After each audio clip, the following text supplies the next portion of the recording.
5 things you need to know to start an Airbnb in Colombia.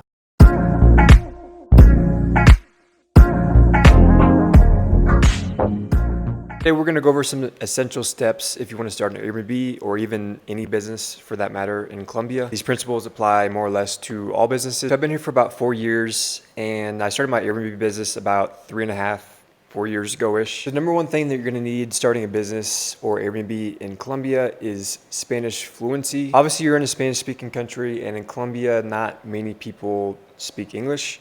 And I'm not saying that you need to be like 100% fluent, but knowing some basics goes a long way here. When I first started, I didn't know any Spanish. So I started taking lessons and classes.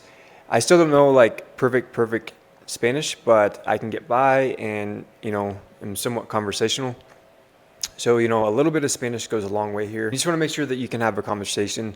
Another option would be to hire a translator if you really don't want to learn Spanish, or you just want to jumpstart that process, because learning Spanish can take, 3 months, 6 months plus, like years to learn like super fluent Spanish. And preferably you want people around you that are bilingual too, like key people in the business. So that would be like your accountant, your real estate agent, your lawyer, because a lot of times those kind of like in-depth subject matters like law, accounting, things like that. Even people that, are taking Spanish for 5 years sometimes don't know those terms. So if you can have, bilingual lawyer, accountant, agent is super helpful. That brings us to our second point, which is finding a good real estate agent. And to be honest, it is very difficult to find like a honest, reliable, hardworking real estate agent. Another thing is there is no MLS or anything like that in Colombia. It's very inefficient. So, the rental websites that are out there, very common, you'll see probably, a third of the listings are inactive listings. Like they just been up there for a year, 2 years, and they don't take them down. Also, what you're going to find is that the processes are very slow. Agents don't, work as hard or as many hours. A lot of times, like it'll be festival. Every other weekend here is festival, holiday, and they just don't answer the phones at all. It could be, a week before you hear back from them, or it could be that you have to follow up with them, 2 or 3 times before they get back to you. There really is a different dynamic than, doing it in the US, Canada, or, Western countries. Things are not nearly as efficient.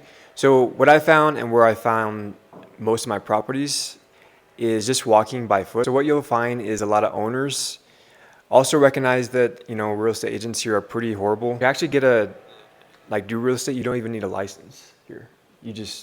Anyone can do it. So what owners will do is they'll just list their properties on their own, like put signs outside their windows. So it's very common, you'll just go walking and you'll see a bunch of apartments, houses with signs out on the windows. Most often that means that those properties are for sale for rent by owner. And that's the best, because a lot of times you can bypass having to have a cosigner, having to have a really large deposit. If you can find direct with owner, it's really preferable because you can kind of negotiate a lot easier the terms of the deal. And you're also going to save on commission. A lot of times the rent and sale price is going to be a lot less if it's direct with owner. Number 3 thing that you're going to want to find is a good, honest, bilingual lawyer. We actually made a previous video on this, kind of talking about the difficulties of doing business in Colombia, and some of the things that happen here. Unfortunately, there is a lot of scamming that goes on in this region, in Antioquia and Medellin. It seems like volume of things happening and malpractices is a lot more than in other regions.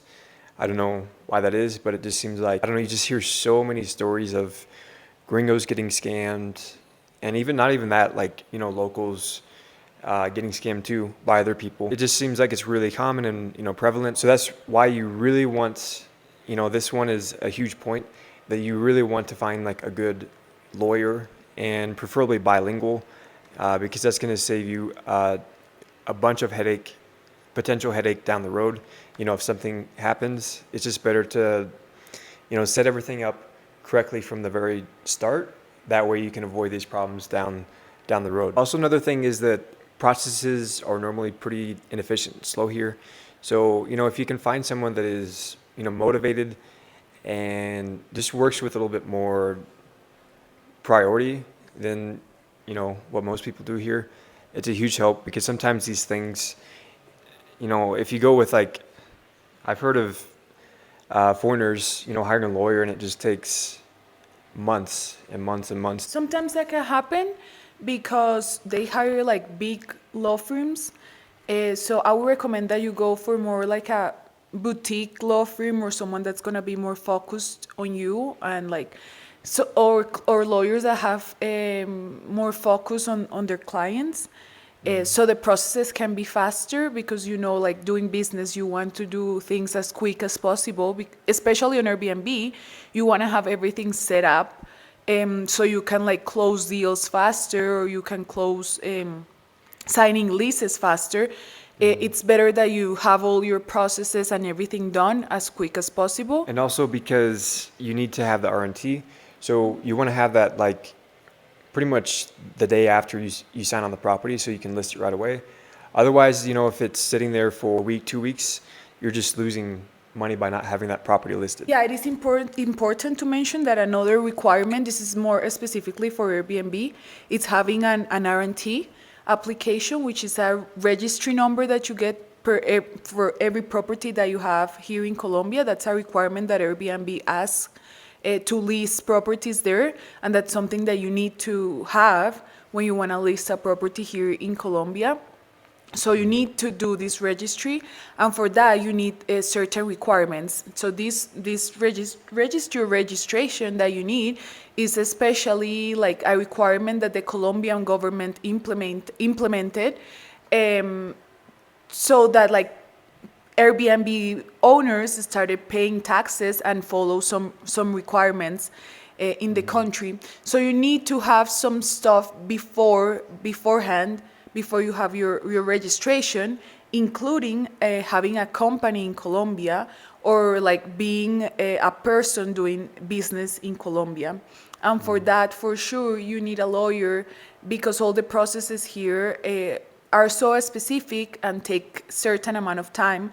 So you want to do that beforehand, and you want to do it correctly, especially so you like have clarity on the taxes you have to pay. Yeah, so that's a new law that they just implemented last year. When I first started, they didn't have this law. So they made it, quite a bit more difficult to do Airbnb. So basically you have to register with the tourism board, property, give some info. I don't know the exact process. You're the one that knows exactly how to do that. And yeah, then they give you a number basically to put on your listing. And if you don't have that number, Airbnb will not even let you list on the platform anymore. So it's super, super important that you have all that, before. So to get that or apply for that RNT number, you also need to have a company now, which brings us to the number 5 thing that you need to have to start an Airbnb in Colombia. So you need to have opened and registered company in Colombia. It can't be in the US. Like I've had a lot of people ask me, can I have like my company in the US and apply for it that way? No, it needs to be in Colombia. Yeah, so that takes about, you open them in about a week. But I know a lot of other people that have done it, and the lawyers have taken a month, more than a month. So you need to have the company opened. And also again with the lawyer, like it's important to have a good lawyer, because there's different like registrations of a company that you can do. One is called Régimen Simple. That's what we have, and that allows us to pay 4% tax on the gross. So it's a lot lower than like a normal company, which is taxed at 35% of net.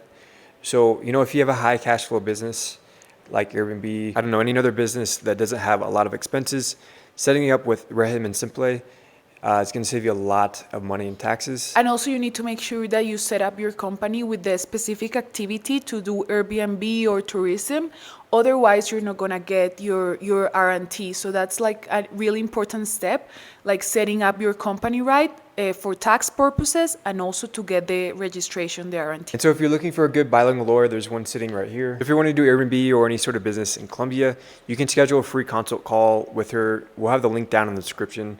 and it's free. She'll just kind of explain the process, what documents are needed. So there's gonna be a link if you want to schedule a free consult call with me so we can figure out like what you need to start your business here in Colombia, and I can tell you more in depth what you need, what are the requirements, what are the specific things you're gonna need to start your business, depending if you want to do Airbnb or other type of business here in Colombia. So those are the 5 main, like, broad things that you're going to need to start an Airbnb in Colombia. There's obviously a lot more that goes into it, but those are the main things that you're going to need, to get started here. And if you have any more like in-depth questions about doing Airbnb or any kind of business in Colombia, I do also offer one-on-one consulting calls, and the link to that will be in the description too. I hope you got some value from this video. It's definitely not as easy to do today as it was, 4 or 5 years ago when I first started, but it's still, a great time to do it. Tourism is booming in Medellin. Medellin surpassed Cartagena in amount of visitors, so it's still a really great time. Of course, the government made it a little bit more difficult, but it's still, not too hard of a process. So that is it for this video, and we'll see you guys in the next one.